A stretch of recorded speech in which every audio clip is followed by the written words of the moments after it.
Bonjour. Alors, aujourd'hui, on se penche sur une approche assez alléchante. Comment viser 5 000 € par mois en revenus, dits passifs, avec la bourse. Mmh. On va explorer ça en s'appuyant sur une vidéo de la chaîne Rachel Finance. Notre but, c'est de décortiquer un peu leur logique, les chiffres qu'ils avancent, pour cet investissement à très long terme. Oui, l'idée de base, si tu veux, c'est d'arriver à un gros capital. La vidéo parle de quelque chose entre 750 000 et un peu plus d'1 million d'euros. Ah oui, quand même. Oui, le million, c'est si on prend en compte, disons, 30% d'impôts sur les gains. Et pour y arriver, c'est la recette classique, hein. Verser régulièrement, miser sur les intérêts composés pendant des années, des décennies même. D'accord. Eux, ils partent sur un rendement moyen espéré de 8 ou 9% par an. C'est vrai que ce concept de revenu passif où t'interviens plus trop une fois que t'as le capital, ça fait rêver. Et la vidéo dit qu'on peut démarrer avec peu, c'est ça? C'est ça. Ils insistent là-dessus. Bon, ok, alors entrons dans le détail. Ce fameux capital cible, comment il le calcule au juste? En fait, c'est assez mathématique comme approche. Dans la vidéo, tu pars de ce que tu veux net par an.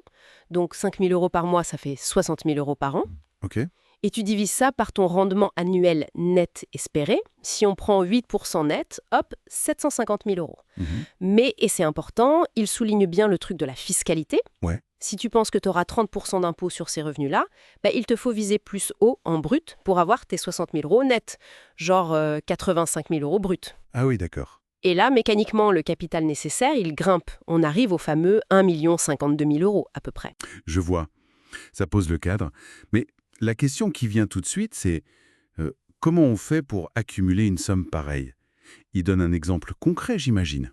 Oui, oui, et c'est là que le facteur temps et la régularité deviennent vraiment centraux. Ils ont une simulation. Ah, En gros, si tu mets entre 350 et 470 € par mois, tous les mois, pendant 33 ans, 33 ans. Waouh. oui, c'est long. Par exemple, si tu commences à 27 ans jusqu'à 60 ans, et avec leur hypothèse de 9% de rendement annuel moyen, ça pourrait te permettre d'atteindre ces sommes. Donc, 350 € par mois pour viser les 750 000 sans impôts, et plutôt 470 € pour viser le million avec les 30% d'impôts. C'est ça l'idée. C'est ça l'ordre de grandeur qui donne. Mais attention, hein, ce sont des simulations. Le rendement passé, ça garantit rien pour l'avenir, évidemment. Bien sûr, mais ça montre quand même la puissance du temps et des intérêts qui travaillent. Et donc, même si on commence plus bas, genre 100, 150 € par mois, Mhm. L'important, selon eux, c'est de commencer tôt et de s'y tenir. d'accord, La vidéo suggère même que si on n'arrive pas à épargner assez au début, faut peut-être chercher des revenus en plus pour atteindre l'objectif d'épargne mensuel. logique. Et pour les investissements eux-mêmes, quelle stratégie ils proposent? Alors là, ils misent sur la simplicité. Les ETF, les trackers quoi. Ok, classique.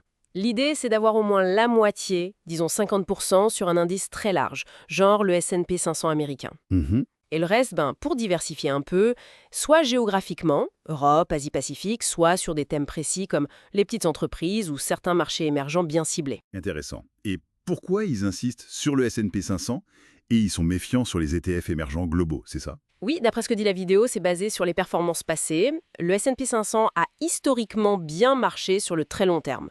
Pour les indices émergents globaux, ils semblent les trouver moins performants, moins convaincants. D'accord. Et surtout, l'approche, c'est vraiment acheter et garder. Pas de trading, pas chercher le coup rapide. Patience, patience. Voilà.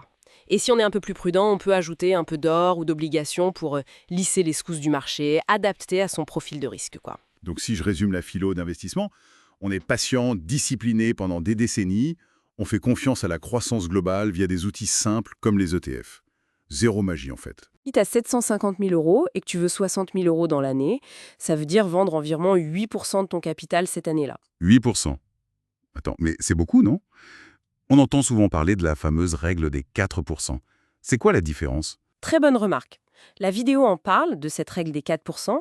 Elle est souvent citée parce qu'historiquement, elle permettait de mieux préserver le capital sur le très, très, très long terme, voire de le laisser continuer à grossir un peu, même en retirant de l'argent. Ok. En proposant 8%, l'approche de la vidéo fait un choix différent, plus agressif si on veut.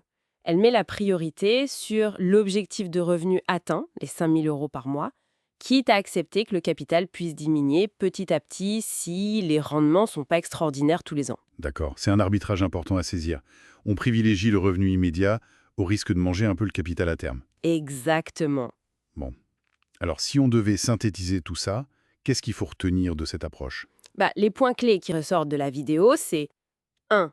Avoir un objectif clair, investir très régulièrement sur une très longue durée, Oui. utiliser des outils simples type ETF, être patient, très patient, et avoir une stratégie pour sortir l'argent à la fin. Et se former, comment c'est tout?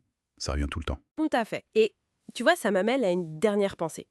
Au-delà de la mécanique financière, des calculs, de l'allocation d'actifs qui sont bien sûr super importants, Mhm. je me demande si le vrai défi pour tenir un plan comme ça sur 30 ou 40 ans, c'est pas surtout la solidité mentale, psychologique. Ah oui, Tenir bon, quoi. voilà.